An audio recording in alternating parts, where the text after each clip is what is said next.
Hi everyone. ஹிண்டாயோட cars மட்டும் இல்லாமல் எல்லா கார்ஸ்லுமே இது இருக்கும். ஆல்மோஸ்ட் ஒரு 80 to 90% காரில் நம்ம சைல்ட் லாக்னு சொல்லி கேள்விப்பட்டிருக்கோம். ஓகே, சைல்ட் லாக் வந்து ஆக்சுவலாக எங்கே இருக்குன்னா டோர் கிட்ட இருக்கும். தெரியுதா உங்களுக்கு? இந்த கீ போடுற பாயிண்ட் மாதிரி இதுதான் ஆக்சுவலாக சைல்ட் லாக். இதை நீங்கள் என்ன பண்ணணும்னா இந்த மாதிரி கீயை ஓப்பன் பண்ணி இதுலேயே உங்களுக்கு ஆரோ மார்க் கொடுத்துருப்பாங்க. இதை மேலே மூவ் பண்ணுமா கீழே மூவ் பண்ணுமான்னு. ஸோ இப்படி கீ வச்சு இப்படி லைட்டாக இப்படி டேர்ன் பண்ணிட்டீங்கன்னா சைல்ட் லாக் ஆகிடும். ஓகேவா?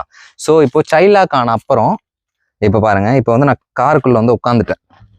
ஓகே, ஸோ நான் இப்போ காருக்குள்ளே உட்காந்துட்டேன்.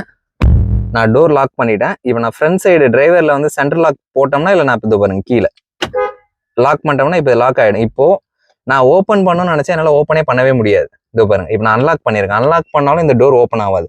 எப்படி மட்டும்தான் டோர் என்னால் ஓப்பன் பண்ண முடியும்னா வெளியில் நான் கை வச்சு இந்த ஹேண்டில் வச்சு ஓப்பன் பண்ணால் தான் ஓப்பன் பண்ண முடியும். ஓகே, இதுதான் வந்து ஆக்சுவலி சைல்ட் லாக்கு. இதை நீங்கள் திரும்ப குழந்தைங்க இல்லைங்கிற பட்சத்தில் இப்படி டர்ன் பண்ணி விட்டிங்கன்னா முடிஞ்சிடும். ஓகே.